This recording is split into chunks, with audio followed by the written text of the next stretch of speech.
Honours তৃতীয় বর্ষের জন্য কোয়ান্টাম মেকানিক্স অন সাজেশন। তো তৃতীয় বর্ষে এটা সাধারণত পরীক্ষা হবে 2023 সাল শিক্ষাবর্ষ 2020 এবং 21-এর জন্য।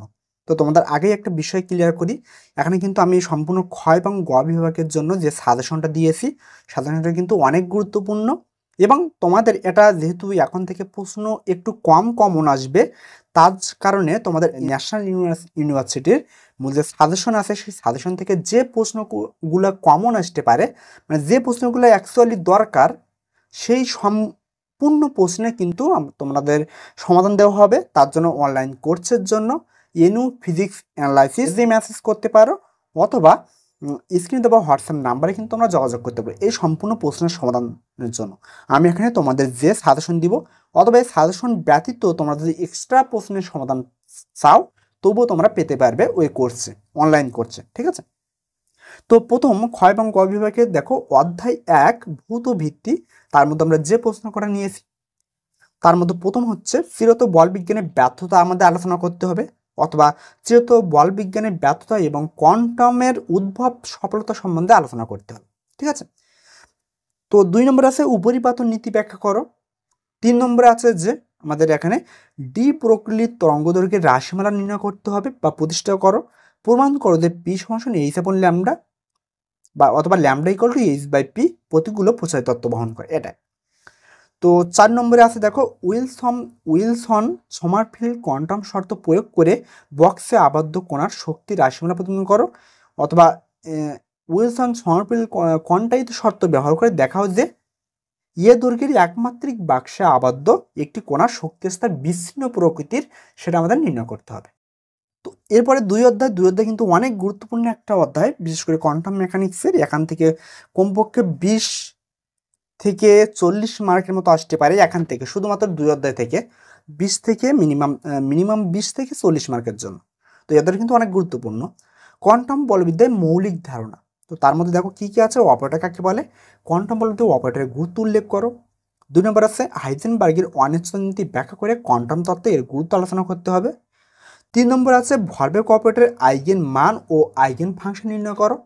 4 নম্বরে অভিলম্বিক ফাংশন কাকে বলে, যুগপৎ আইগেন ফাংশন ব্যাখ্যা করো।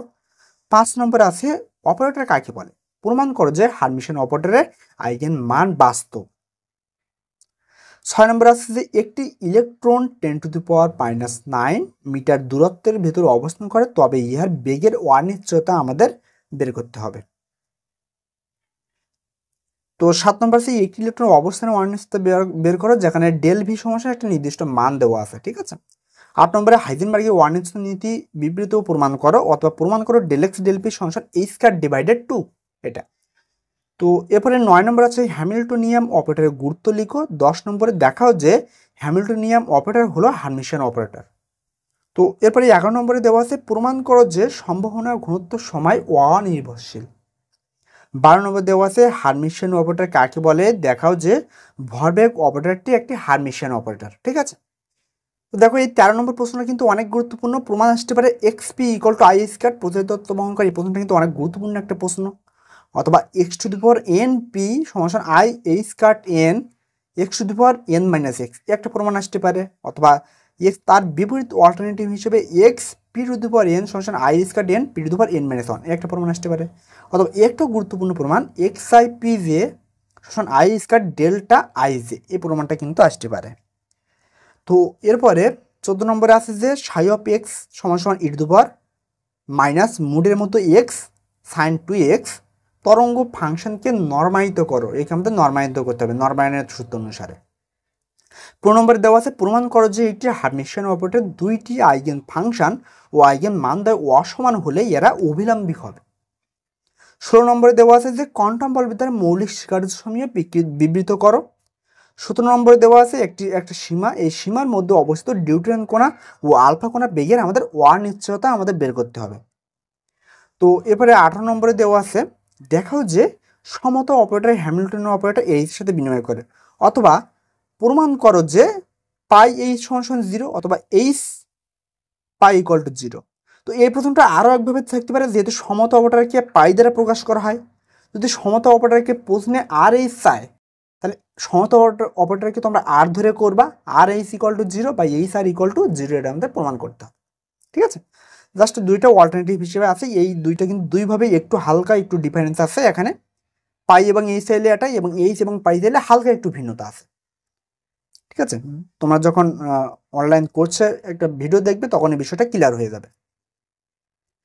তো এরপরে 19 নম্বর দেওয়া আছে, দেখা হচ্ছে একটি অপারেটরকে ম্যাট্রিক্স দ্বারা চিহ্নিত করা যায়, অথবা কোনো অপারেটরের ম্যাট্রিক্স রূপ নির্ধারণ করো, অথবা দেখাও যে একটি সংগঠনকে ম্যাট্রিক্স রূপ দ্বারা প্রতিরূপ করানো যায়। তো এরপরে 20 নম্বর দেওয়া আছে আবদ্ধ অবস্থা বা বন্ড স্টেট কি। 21 নম্বরে অনুষঙ্গ নীতি অথবা সাদৃশ্য নীতি বর্ণনা করো। অনেক কিন্তু এই জিনিসটা অনেক ভুল করে, অনুষঙ্গ নীতি এবং সাদৃশ্য নীতি কিন্তু সেম জিনিস। ঠিক আছে, 22 নম্বরে আছে কোয়ান্টাম বলবিত অপারেটরের ভৌত তাৎপর্য কি। 23 নম্বরে দেখাও যে একটি মুক্ত কণিকার ভরবেগ হচ্ছে গতীয় ধ্রুবক, অথবা দেখাও যে মুক্ত কণিকা পি ও এইচ সংঘটক দ্বয় বিনিময় করে। এটা কিন্তু মোস্ট একটা ইম্পর্টেন্ট একটা প্রশ্ন। কোয়ান্টাম 24 নম্বরে আছে কোয়ান্টাম বলবিত অপারেটরের ভৌত তাৎপর্য ব্যাখ্যা করো।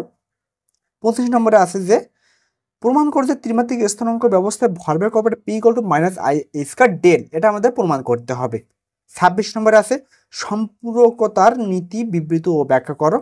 27 নম্বর সাদৃশ্যতার নীতি ও সম্পূরকতার নীতি ব্যাখ্যা করো। তো এবার 3 নম্বর অধ্যায় হলো শ্রোডিঙ্গারের তরঙ্গ সমীকরণ। তো 3 নম্বর অধ্যায়ের মধ্যে প্রথম যে পোস্টটা আছে সম্ভাব্যতা ও সম্ভাব্যতার ঘনত্ব ব্যাখ্যা করো। 2 নম্বর আছে সাইকে সম্ভাবনা ঘনত্ব কেন বলা হয়। 3 নম্বর আছে অর্থনর্মাল এবং নর্মালাইজেশন ফাংশন ব্যাখ্যা করো। 4 নম্বর আছে শ্রোডিঙ্গারের সময় নির্ভর সমীকরণ প্রদান করো ও সমাধান করো। 5 নম্বরে আছে যে দেখাও যে সময় নির্ভরশীল শ্রোডিঙ্গার সমীকরণ স্থির স্টেট প্রতিষ্ঠা করে। এই প্রশ্নটা আমাদের প্রমাণ করতে হবে। 6 নম্বর দেওয়া আছে যে একটি তরঙ্গ অপেক্ষক নিম্নলিখিতভাবে সংজ্ঞায়িত করা যায়, সাইওপিএক্স সমান আলফা ডিভাইডেড পাই তার half e half alpha square X square হলে পি স্কোয়ারের প্রত্যাশিত মান আমাদের কি করতে হবে, নির্ণয় করতে হবে। ঠিক আছে, তো এবারে 7 নম্বর আছে সাইয়ের ভৌত তাৎপর্য লিখো। 8 নম্বর আছে সম্ভাবনার ঘনত্ব ও প্রবাহ ঘনত্বের মধ্যে সম্পর্ক প্রতিষ্ঠা করো।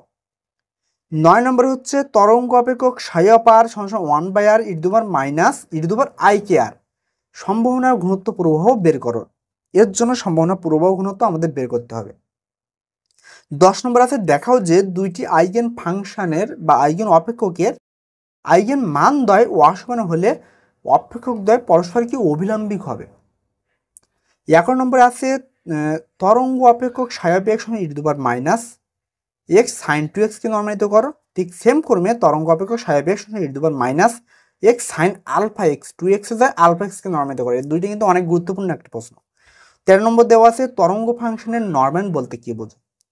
তো এবার 4 নম্বর অধ্যায়। তো দেখো তোমরা যারা অনলাইন কোর্স করতে চাও বা অনলাইন কোর্সের জন্য এনইউ ফিজিক্স অ্যানালাইসিস ফেসবুক পেজে তোমরা মেসেজ করতে পারো বা নক দিতে পারো, অথবা স্ক্রিনে দেওয়া হোয়াটসঅ্যাপ নাম্বারে তোমরা যোগাযোগ করতে পারো।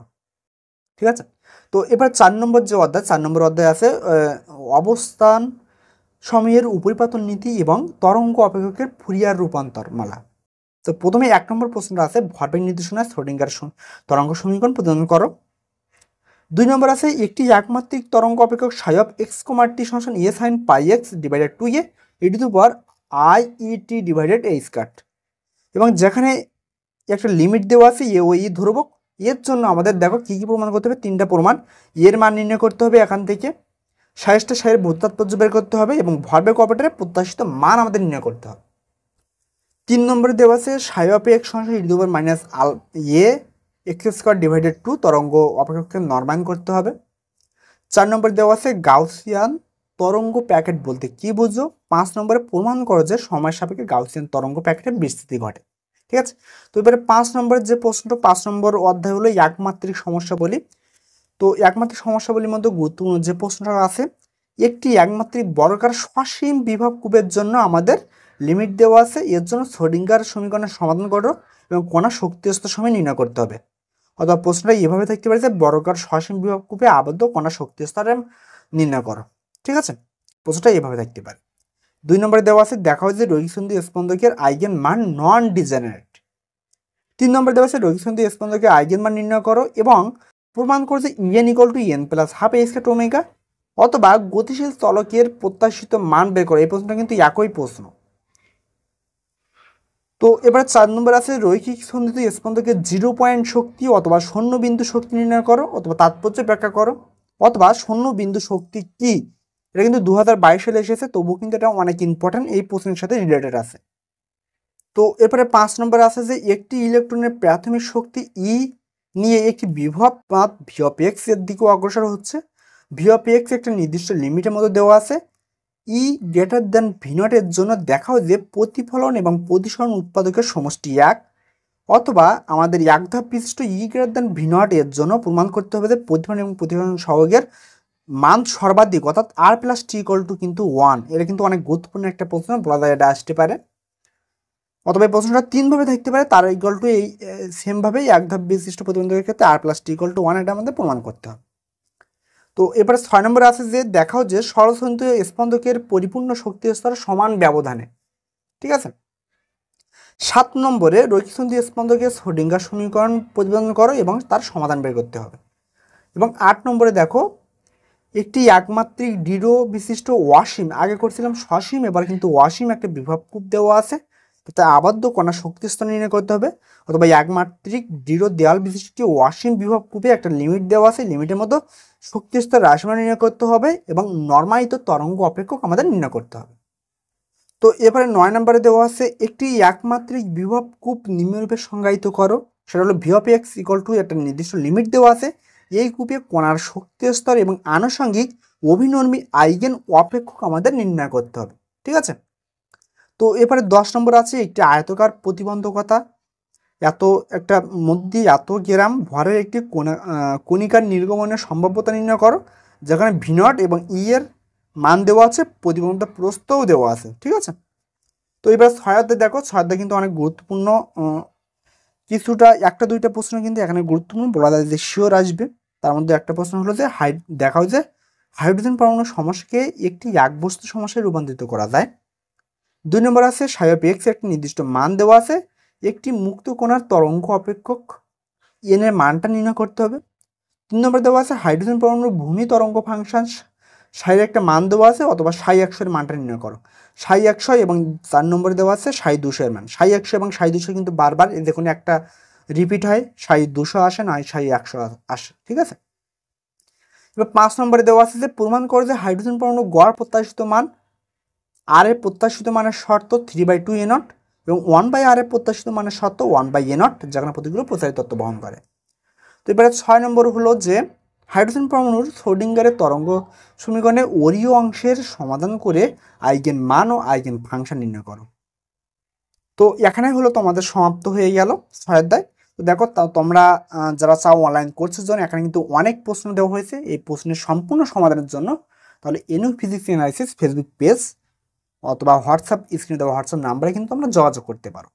ঠিক আছে। এবং এই যে প্রশ্নটা নিয়েছি এটা কিন্তু সম্পূর্ণ ন্যাশনাল ইউনিভার্সিটির যে সাজেশন, সেই সাজেশন অনুসারে যে কটা প্রশ্ন সবচেয়ে গুরুত্বপূর্ণ এবং আসার মতো, শুধুমাত্র বিগত সালগুলো বাদ দিয়ে এবং বিগত সালের মধ্যে একটা দুইটা প্রশ্ন নেওয়া হয়েছে, যেহেতু যে প্রশ্নটা গুরুত্বপূর্ণ সম্পূর্ণ প্রশ্নে কিন্তু সমাধান দেওয়া হবে।